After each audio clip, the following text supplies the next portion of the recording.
So take a look at this.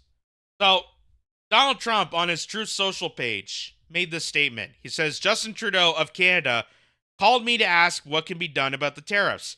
I told him that many people have died from fentanyl that came from the borders of Canada and Mexico, and nothing has convinced me that has stopped. He said that it's gotten better, but I said that's not good enough. The call ended in a somewhat friendly manner. He was unable to tell me when the Canadian election is taking place, which made me curious, like, what was going on here? I then realized he is trying to use this issue to stay in power. Good luck, Justin. So, Donald Trump has stated numerous times and keeps reiterating, as Canadian politicians pretend to act dumb about this. Well, we don't know why Donald Trump's putting these tariffs on. We don't know why this is happening. He's just a maniac. He wants to take over Canada. He has stated numerous times and directly told the Prime Minister that this is about the fentanyl crisis. This is about border protection.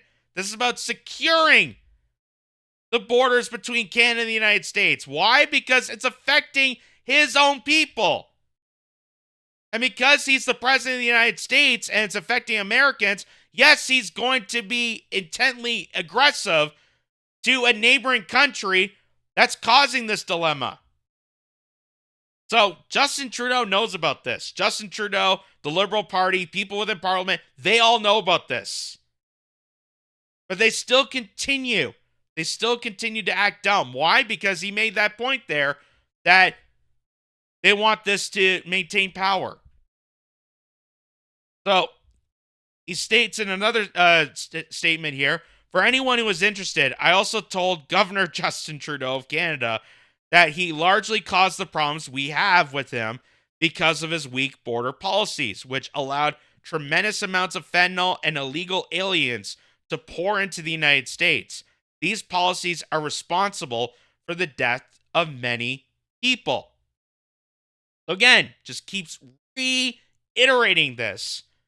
And because our politicians here in Canada are just so ignorant to the situation, to the crisis that's under their noses that they could easily deal with and avoid these tariffs as possible, they're refusing to do so. Why? Because Donald Trump actually pointed out and noticed that, hey, you haven't mentioned about an election. You haven't mentioned about when who's going to be solving these problems. You haven't said anything about fixing the dilemma of the fentanyl crisis and the border. So, Juno News points out, Trump accuses Trudeau of exploiting tariff crisis for power. Following a phone call between Prime Minister Justin Trudeau and U.S. President Donald Trump over the emerging U.S.-Canada tariff war, Trump accuses Trudeau of leveraging the crisis to stay in power.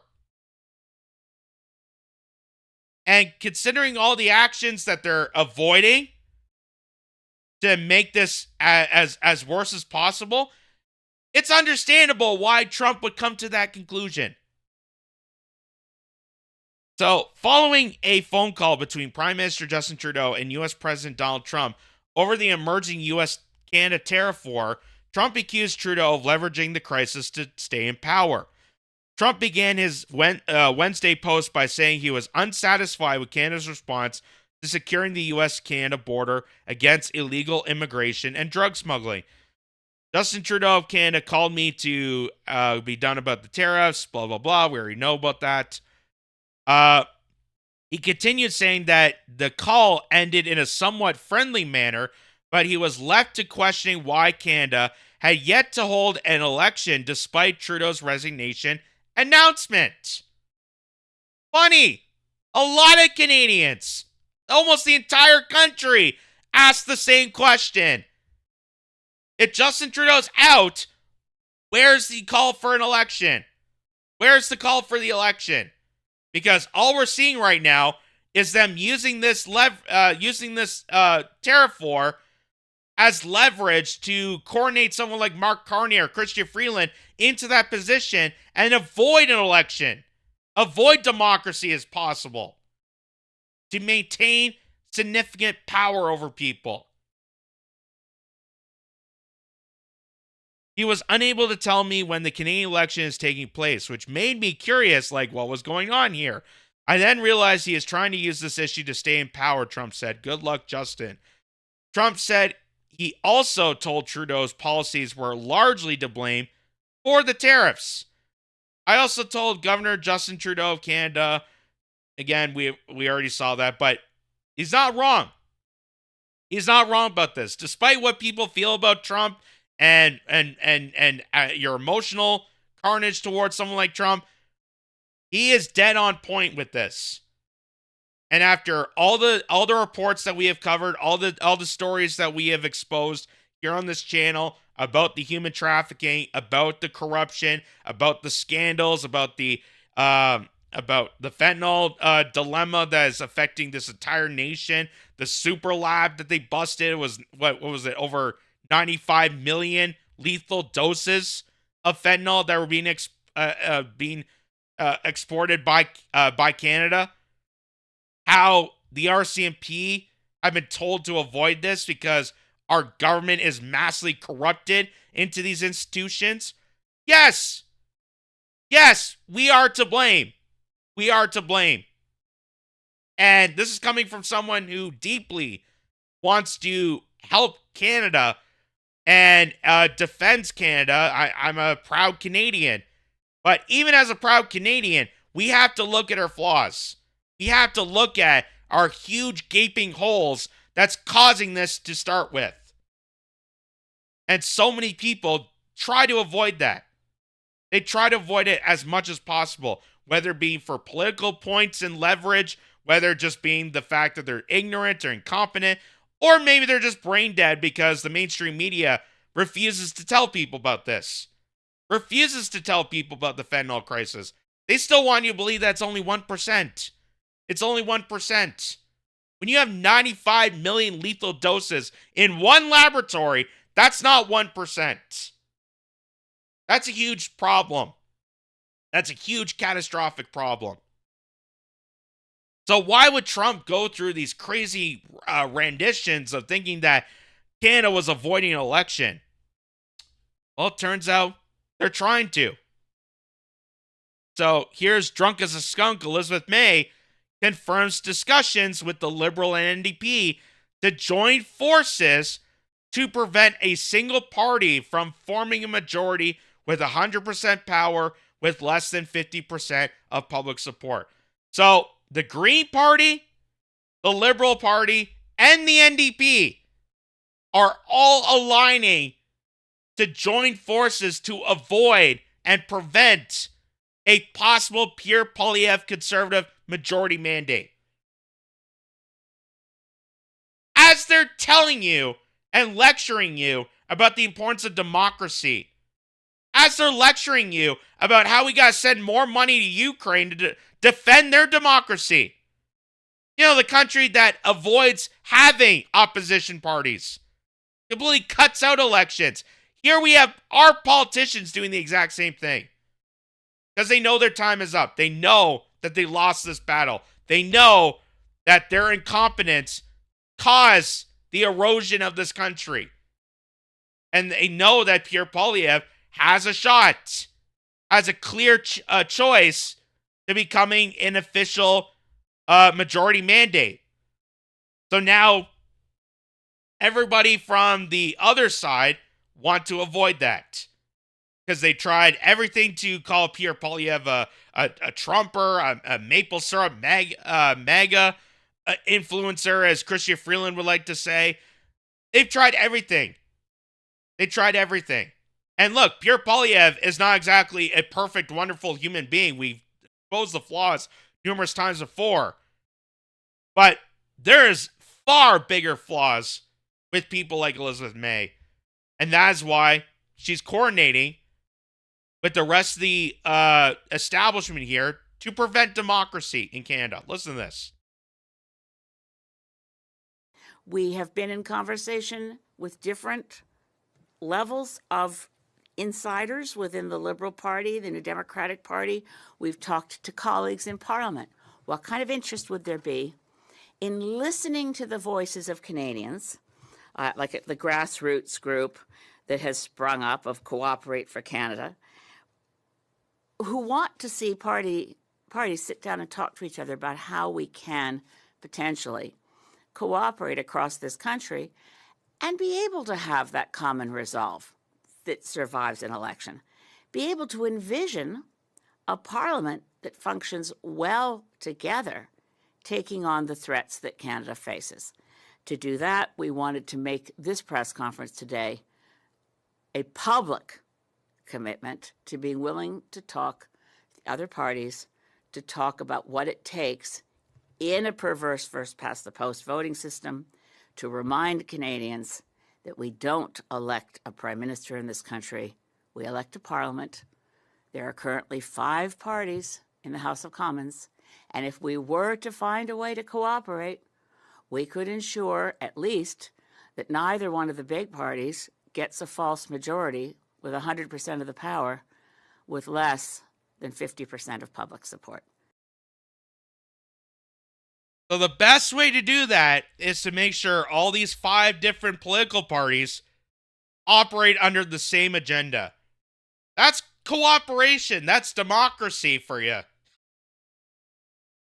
That's why every single party we have shown you is vastly warmongerish, that they support initiatives like sending more and more money off to Ukraine that are against your ability for free speech, that your ability to peacefully protest, they all vilify against. Funny how they all cooperate for the worst of Canada, but when it comes to actually providing health care or increasing the education or actually doing something meaningful to the general public of this nation, they'll go their separate ways. Funny how that works. That's true democracy for you. But we gotta be concerned because, we don't want this majority with, 50% support and blah. Funny how she mentions that now, as compared to Justin Trudeau getting reelected. Where was all this talk then? Where was all the talk out of the how many years she's been in office serving as a member of the Green Party? Where was all this talk way beforehand? But now, because they know that Justin Trudeau is ousted, they know that the Liberal Party is tanking, and the only thing that's surviving them, the only thing they got to keep them afloat is this tariff war. So that's why they're doing everything to avoid actually resolving this tariff war and making it worse in the situation because they want to get the political leverage out of it. So this is where Donald Trump has suspicions, and people should be having suspicions, of our democracy just completely eroding. That Canada is losing its democracy through and through. We kind of already saw that. We kind of already hinted that. But this is pure example of it. Here's another example. So Liberal MP Karina Gould, who's also running in the leadership race, says if she replaced Justin Trudeau as prime minister and there's a trade war with the United States, there will be no election. That's her words. There will be no election. In other words, she'll take away your democratic right to vote for the government of your choice. She openly states this. Openly says it. Listen to this. Threatening to impose tariffs on steel and aluminum on March 12th. Your fellow leadership candidate, again, Chris Freeland, says it would not be ideal to go to the polls right after the party selects its new leader on March 9th. What do you think of this? Look, I think we need to see where we are on March 9th. I think we need to understand what the situation with the United States is. If we are in a full-blown tariff war with the U.S., that might...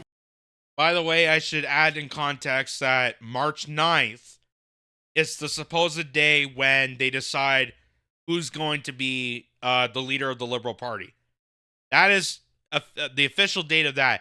But what she's saying here is, once that gets done and reckoned with, we're going to decide whether to have an election or not. Because we're not sure how this trade war is going to work out. So, apparently you can have an election during COVID. You can have an election during war. But you can't have an election during a trade war, according to Karina Gould. The Masterclass Act that wants you to believe that, oh, no, that's not Ukraine Nazis. Strike it from the record. Mr. Speaker, strike it from the record. You saw nothing. Like Magic Man, you saw nothing. Smoke bomb. Be a reason not to go to the polls. But we are also in a minority government. And so it's actually not just up to the government at the time. So that's why Elizabeth May and the NDP are siding with the Liberal Party on this. Because they know that the Liberal Party, being a minority government, they don't have that leverage. They don't have that power. If it was a majority, it'd be a different conversation, but they're not. So, it literally is amazing that, and I know people view the Canadian parliamentary system better than the American system of the bipolar warmongering party that you have in the southern states. But don't be fooled, because the 5 parties, even though you have 5 options, they all operate under the same agenda. There's a famous joke someone once said that political parties in Canada are like breakfast cereals. They all have different colors and different logos, but in the end, it's just shredded wheat. I forget who it was, but someone made that joke, and it's perfectly accurate to the situation. That regardless of what color you vote for, they all do the exact same thing. They all do what they're told by their donors and by the master overlords that truly run this country, like the WEF. And that's why they're going to avoid having an election, because Pierre Poilievre, who steps a little outside the grain, who's a little bit different than the ordinary establishment hack like Karina Gould, they want to avoid that. And they tried scaring people and thinking that Pierre Poilievre is exactly like Donald Trump. You don't want that to happen, and he's going to sell your country short. It's not sticking with Canadians, so now they're resorting to eliminating democracy. There would have to be an agreement with the opposition parties if we weren't to do that. But I think whatever decision we take has to be one that is responsible for Canadians.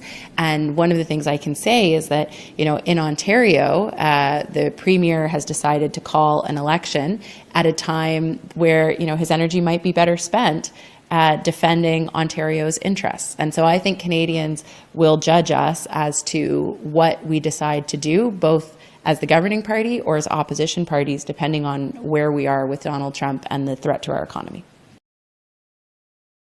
As still over 70%, I think it's over now 75% of Canadians of all provinces demand a federal election. She's telling you that I don't think it's possible. We need people that are clear-minded. That's why we're going to organize together, prevent democracy, so that the people responsible for this trade war are somehow going to come up with the solution for the trade war.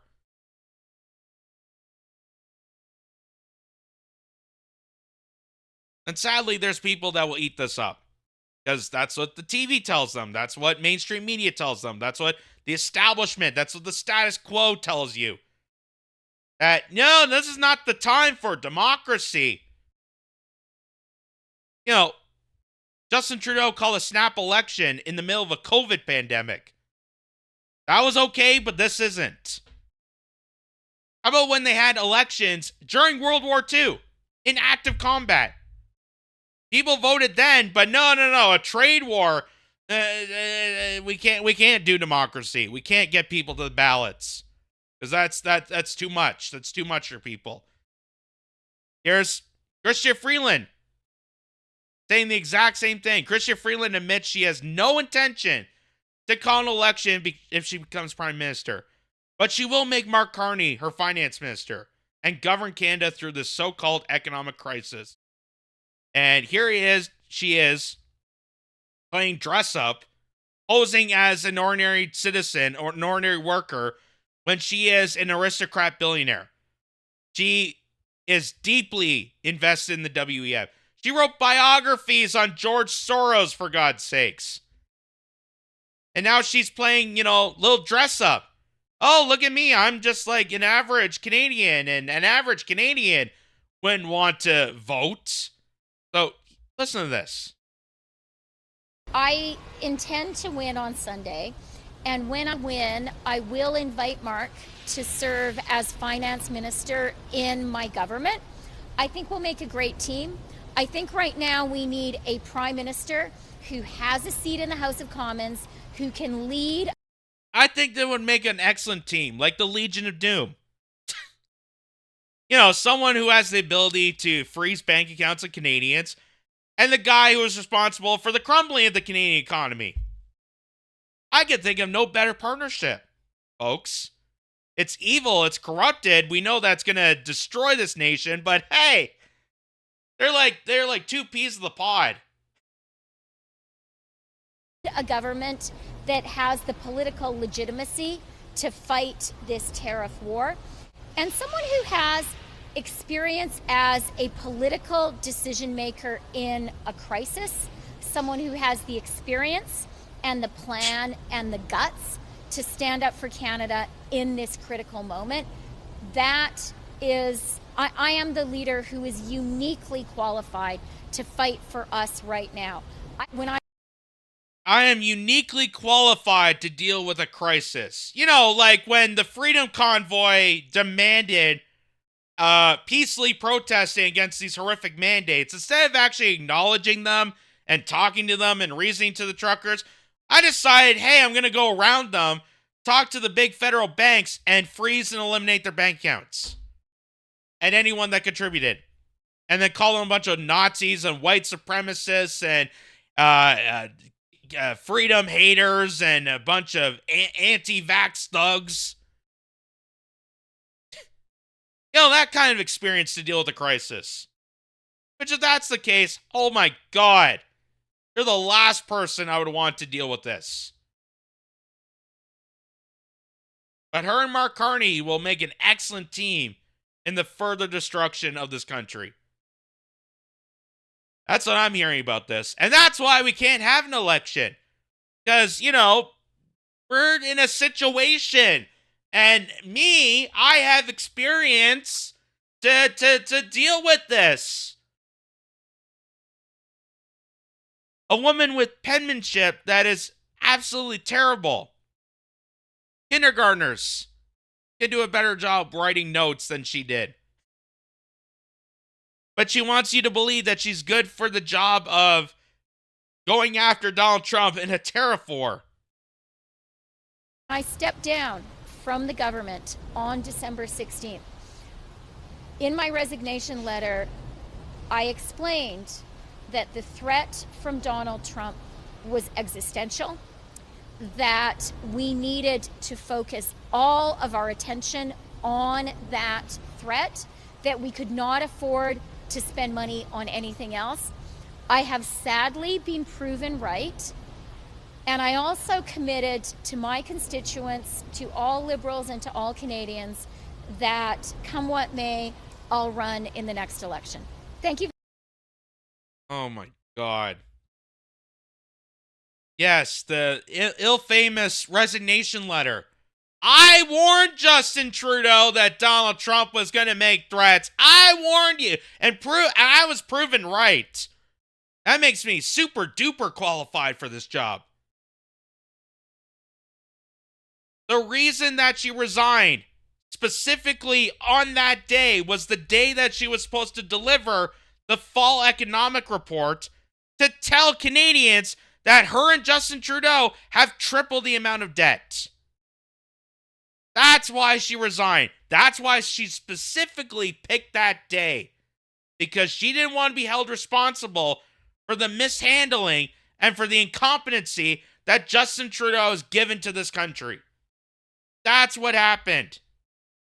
But she's using that as an excuse to cancel out the election, make Mark Carney her potential finance minister, which I'm going to assume that Mark Carney is going to do the exact same thing, vice versa, and just be an absolute menace to the further destruction of this country. And if you were so diligent on Donald Trump's warning, then why are you not screaming at the top of your lungs like I am about border security and the fentanyl crisis? Oh, maybe because you didn't know about the threats. Maybe because you're too ignorant and selfish as a woman yourself to actually deal with this crisis. Just like Mark Carney, just like Karina Gould, just like all the rest of them. Even Pierre Poilievre. When he says Donald Trump's taking our jobs, you've all missed the mark. You've all missed the intent. And you're all coordinated together because that's what your overlords want. And again, the theory I've always had about this is that the reason they're prolonging this as much as possible is because this is a setup that they want to attack Donald Trump with, because it's the Donald Trump billionaire like Elon Musk class and the old school WEF nefarious neoliberal established order that wants to take it down someone like Donald Trump. That's why they're doing this. And now they're also tying their vengefulness because the United States is willing to pull out of the Ukraine war and looking at a peace deal. And Canada doesn't want that. Canada wants us to battle royale until Ukraine is victorious. Ah! Even though the Canadian government is well aware that it was never going to be won, that this was going to be resolved in the way that Russia is going to determine the fate of Ukraine, because it was a setup from the get-go. And yet we're still sending money to a losing war as the United States is conducting peace. We're supposed to be the peacekeeping nation, and yet the United States is doing more of a commitment to peacekeeping than we are. What does that say? What does that say? And now here we have politicians openly admitting that we're coordinating to cancel democracy in this hellish nightmare that we're in. As a huge majority, over 75% of the country, is demanding a federal election immediately. And they're making up excuses not to do so.